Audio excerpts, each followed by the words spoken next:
Federico Crepaldi, seconda volta che ti intervistiamo perché di più occasioni non ce ne sono state. Hai giocato più in panchina che in campo quest'anno, causa infortunio. Sì, diciamo che come dirigente mi sono espresso benissimo, ho un futuro, una carriera, la sto iniziando e il mio prossimo obiettivo è quello di fare le scarpe al mister Rodriguez.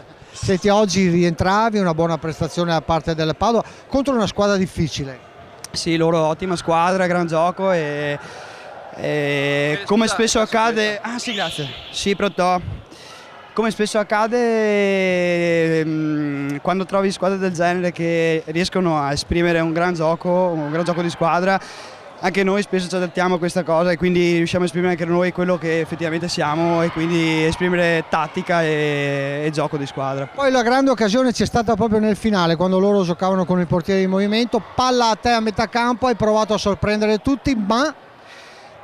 Io dal mio punto di vista credo che o il fallo o il calcio d'angolo avrebbero dovuto concedermelo e così non è stato, scelta arbitrale per me sbagliata, però sarebbe stato peccato. Rientro col gol finale, vittoria 1-0, sembrava quasi un sogno. Federico, vabbè che stai diventando vecchio, però basta con questi infortuni, anche perché il Padova rientra in zona playoff.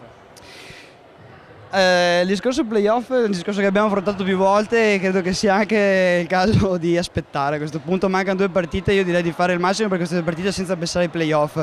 Piuttosto penserei al dopo campionato, che abbiamo quelle Final Four, che c'è la possibilità di portare a casa un gagliardetto, così si dice. La Coppa Veneto. La Coppa Veneto, la Veneto Futsal Cup e magari in finale col Petrarca, nuovo derby, chissà. Forse riesco a giocarne uno.